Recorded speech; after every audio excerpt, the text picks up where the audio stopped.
মধুপুর গ্রামে এক জেলে পরিবার আর এক কৃষক পরিবার বাস করত। জেলে ও কৃষক ছিল দুই বন্ধু। কৃষকের ছিল এক পুত্র যার নাম ছিল মহেন্দ্র, আর জেলে ছিল এক কন্যা যার নাম ছিল রেশমি। একদিন কৃষক আর জেলে মাঠে বসে গল্প করছে। এই রফিক, তোর মেয়ে আর আমার ছেলে দেখ কেমন ঝগড়া করছে। উফ, দুটোকে নিয়ে আর পারলাম না। বড় হলে যখন মেয়েটা শ্বশুর বাড়ি চলে যাবে তখন দুজনে বুঝতে পারবে। কে দিচ্ছে তোর মেয়েকে দূরে যেতে? তোর মেয়েকে আমি আমার বাড়িতে নিয়ে যাব, দুটোকে একসাথে সারা জীবন রাখবো। তোর মেয়েকে আমি আমার ছেলের বউ বানাবো, বুঝতে পারলি? এটা তো আমার 7 জন্মের কপাল হবে রে সুভাষ। হয়েছে হয়েছে, তোকে আর টিটকিরি করতে হবে না। তোর মেয়েটা যা দেখতে হচ্ছে দিন দিন, মনে হচ্ছে আমার বাড়িতে এখনই নিয়ে যায়। একটু বেশি বেশি বলছিস কিন্তু তুই এবার।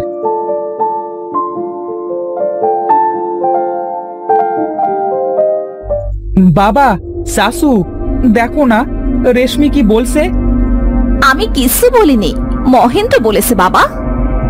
আমি জানি তোমার দোষ, তুমি জ্বালাচ্ছ মহেন্দ্রকে। তুই আমার মেয়েটাকে একদম বকা দিবি না, সব দোষ মহেন্দ্রের আমি জানি।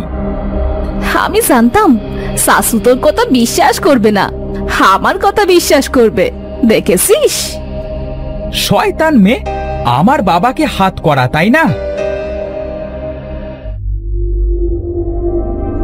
বজ্জাত ছেলে, তোকে আজ মেরেই ফেলবো। দাঁড়া সুভাষ, তুই যেন মহেন্দ্রকে কিছুই বলবি না। আমি এই বজ্জাত মেয়ের কথা জানি, ওই করেছে সব। আরে কি সুন্দর ওই মেয়েটা, দেখলে তো চোখই সরাতে পারছি না। এই মেয়েকে আমি নিয়ে যাব। এই মেয়ে এখন ছোট, বড় হবার সাথে সাথেই এই মেয়েকে আমি বিয়ে করব। জাদুকর একটা ছেলে সেজে সুভাষদের কাছে আসে। আপনারা এখানে কি করছেন? মনে হচ্ছে আপনারা দুই ভাই। আমরা দুই ভাইয়ের চেয়ে অনেক বড় কিছু, শুধু ভাই না। তাহলে কি হন দুজনায়? আমরা জানের জান বন্ধু, সাথে আমরা দুজন বিয়াই হচ্ছি। ওই যে ছেলেকে দেখছো না, ওটা আমার ছেলে। আমার ছেলের সাথে আমার বন্ধুর মেয়ের বিয়ে হবে। কিন্তু ওই মেয়েকে যে আমি ভালোবেসে ফেলেছি, আমি ওই মেয়েকে বিবাহ করতে চাই, যদি আপনারা রাজি থাকেন। আমার বন্ধু কি বলল শোনোনি? আমার বন্ধুর ছেলের সাথে আমার মেয়ের বিয়ে হবে, ব্যাস। আমি আপনার মেয়েকে অনেক সুখে রাখবো, কোনো জিনিসের অভাব দেব না। আমাকে ফিরিয়ে দেবেন না? বাবা, কে এই লোক? আমার কিন্তু খুব ভয় করছে। এই মহেন্দ্র, লোকটাকে কিছু বল না। কে রে তুই? রেশমিকে কেন জ্বালাচ্ছিস? ও তো অনেক ছোট। যা বলছি এখান থেকে। আমি রেশমিকে না নিয়ে কোথাও যাব না। পুষকে সোরা। কি বললি? আমি পুষকে? তাহলে তুই কি হে? তুমি এমন কেন করছো আমাদের সাথে? তুমি এখন আসতে পারো। আমি পুষকে নয়। এই ছেলে, দেখবি আমি কে? আর একটা কথা, আমি একবার যা বলি তাই হয়। আমি যখন বলছি আমি রেশমিকে বিয়ে করব, তখন আমি রেশমিকেই বিয়ে করব। ওরে বাবারে, এটা কে রে রফিক? দয়া করে আমাদের ছেড়ে দিন। আমি মহেশ জাদুকর, আমি তোদের মেয়েকে নিয়ে গেলাম। ছেড়ে দিন, আমার বন্ধুকে ছেড়ে দিন। বলতে বলতেই জাদুকর রেশমিকে নিয়ে উধাও হয়ে যায়। এটা আমার সাথে কেন হলো? কেন নিয়ে গেল ওই শয়তান জাদুকর আমার মেয়েকে? কাঁদিস না বন্ধু, একটা ব্যবস্থা ঠিক হয়ে যাবে। সুভাষ মহেন্দ্র কাঁদতে থাকে আর রফিককে সান্ত্বনা দিতে থাকে। এমন সময় সেখানে একটা বুড়ি আসে। কি হয়েছে বাবারা? এভাবে কাঁদছো কেন তোমরা? আমার বন্ধুকে এক শয়তান জাদুকর তুলে নিয়ে গেছে। ওকে ছাড়া আমি থাকতে পারছি না। কেঁদো না বাসারা, আমি তোমাদের সাহায্য করতে পারি, কারণ আমি ওই জাদুকরকে চিনি। সত্যি আমার মেয়ে কোথায় আছে তা বলতে পারবেন? কেন পারবো না বাবা, ওই শয়তান জাদুকর সকল সুন্দরী মেয়েদের ধরে নিয়ে যায়। ওই জাদুকর বলেছে আমাদের মেয়েকে বিয়ে করবে। দয়া করে আমাদের মেয়ে কোথায় আছে তা বলুন না।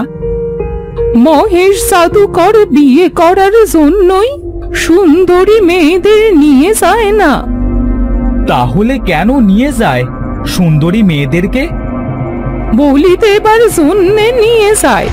মহেশ জাদুকর পৃথিবীর সর্বশক্তিশালী হতে চায়, তার জন্যেই প্রতি পূর্ণিমার রাতে একটা করে মেয়েকে বলি দেয়।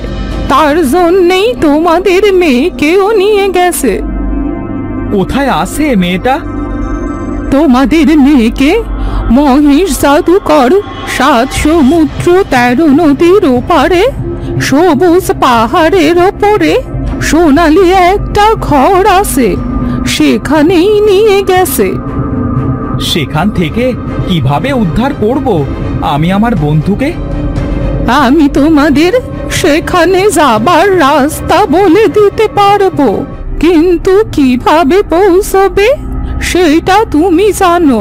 তুমি যদি সৎ হয়ে থাকো তাহলে অবশ্যই সবুজ পাহাড়ে পৌঁছতে পারবে। আমি যাব আমার বন্ধুকে উদ্ধার করতে। না বাবা, আমি আমার মেয়েকে হারিয়েছি, তোকে আর হারাতে চাই না। তোকে কোথাও যেতে হবে না। রেশমিকে ছাড়া আমি থাকতে পারবো না শাশু। বুড়িমা, আপনি যাবার পথটা বলে দিন। বুড়ি জাদু করে একটা তলোয়ার আনে আর সেটা মহেশকে দেয়। আর এই তলোয়ারটা তোমার কাজে লাগবে, কারণ এই তলোয়ার ছাড়া সেই সোনালি ঘর ভাঙে না। আর ওই জাদুকরকে মারতে হলে তোমাকে ঘরের বা পাশের দেয়ালের তলোয়ার দিয়ে কাটতে হবে। আমি পারবো তো? অবশ্যই পারবে। এখন আমি আসি। বুড়ি সেখান থেকে চলে যায়। বাবা, শাশু, দোয়া করবেন। আমি এখন আসি। সাবধানে যাস বাবা, ভালো থাকিস। মহেন্দ্র সবুজ পাহাড়ের খোঁজে বেরিয়ে পড়ে।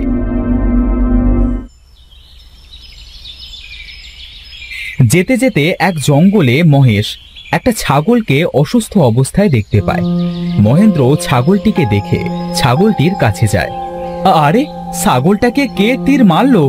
তীরটা বের না করলে যে ছাগলটা মারা যাবে। মহেন্দ্র ছাগলটার শরীর থেকে তীরটা বের করে এবং তার কাছে থাকা গামছা দিয়ে ছাগলের কাটা জায়গায় বেঁধে দেয়। ধন্যবাদ তোমাকে মহেন্দ্র। তুমি কথা বলতে পারো? তুমি আমার নাম জানলে কি করে? আমি তোমার নাম জানি, আমি কথাও বলতে পারি, কারণ আমি জাদুর ছাগল। তুমি কোথায় যাচ্ছ, কেন যাচ্ছ তা আমি সব জানি। তো তাহলে তোমার এই অবস্থা হলো কিভাবে? জাদুকর তার জাদুর তীর ফুটিয়েছিল আমার শরীরে, যেটা বের করা আমার পক্ষে সম্ভব নয়। তুমি আমাকে সাহায্য করেছো, তোমাকে অনেক ধন্যবাদ। আমি তোমাকে আমার শরীরের পশম দিচ্ছি, যেটা তোমাকে পাহাড়ে নিয়ে যেতে সাহায্য করবে। ছাগল জাদু করে একটা বড় পশম এনে দেয়।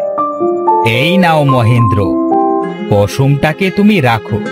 এই পশমটাকে তুমি যেখানে নিয়ে যেতে বলবে তোমাকে সেখানেই নিয়ে যাবে। আমি এখন আসি, বাবা মা হয়তো অনেক চিন্তা করছে। ধন্যবাদ তোমাকে ছাগল বন্ধু, আবার দেখা হবে। ছাগলটি সেখান থেকে চলে যায়। মহেন্দ্র পশমটাকে বড় হতে বলে, সাথে সাথেই পশম অনেক বড় হয়ে যায়। এই তো, পশমটা বড় হয়ে গিয়েছে। এবার আমি পাহাড়ের উদ্দেশ্যে রওনা দিই।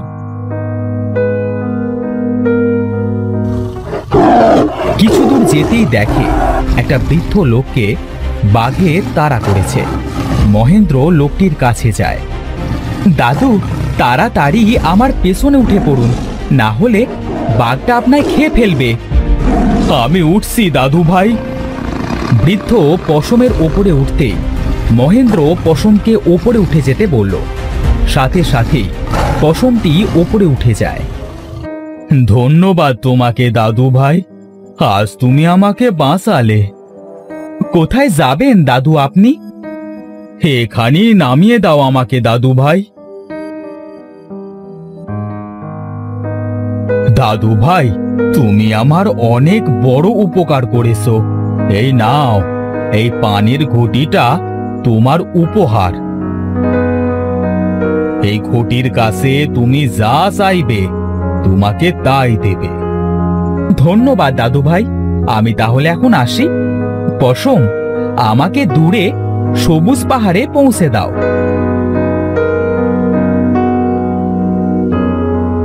পশমটি কিছুক্ষণের ভেতর সবুজ পাহাড়ে পৌঁছে যায়। এতটুকু সময়ের ভিতরে চলে আসলাম। যাক, ভালোই হলো। আমাকে এবার সোনালীর ঘরে যেতে হবে।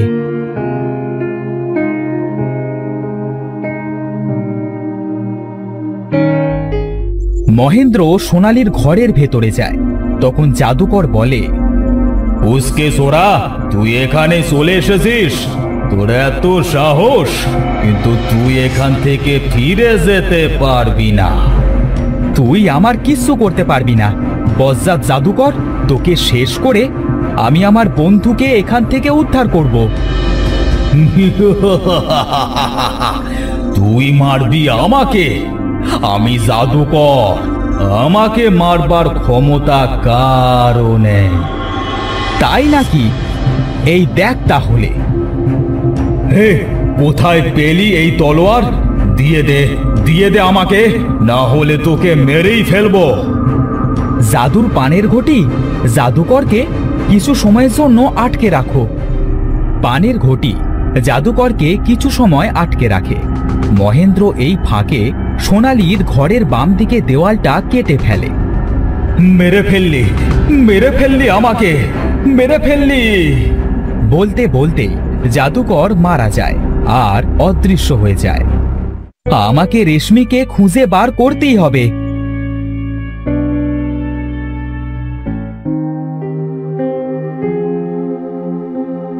কিছু সময় খোঁজবার পর মহেন্দ্র রেশমিকে দেখতে পায়। রেশমি, তুই ঠিক আছিস? আমি ঠিক আছি, আমি জানতাম তুই আসবি। আমি এসে গেছি, আর কাঁদিস না। এখন চল বাড়িতে। ওই জাদুকর তোকে দেখলে তোকেও তো মেরে ফেলবে। চলে যা, চলে যা তুই। জাদুকরকে আমি মেরে ফেলেছি, এখন চল বাড়িতে। সত্যি বলছিস তুই? তাহলে চল বাড়িতে।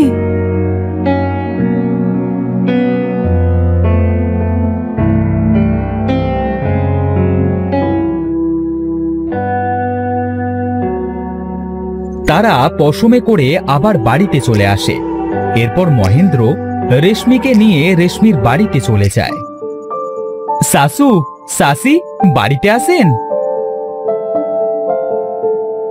তুই এসেছিস বাবা, আমার মেয়েকে নিয়ে? আমি জানতাম তুই আমার মেয়েকে ঠিক ফিরিয়ে আনবি। আর দেরি করব না, আমার মেয়েকে এবার তোর হাতে তুলে দেব। রফিক মহেন্দ্রকে নিয়ে সুভাষের বাড়িতে যায়। এরপর সুভাষ আর সুভাষের বউ রিমিকে বলে মহেন্দ্র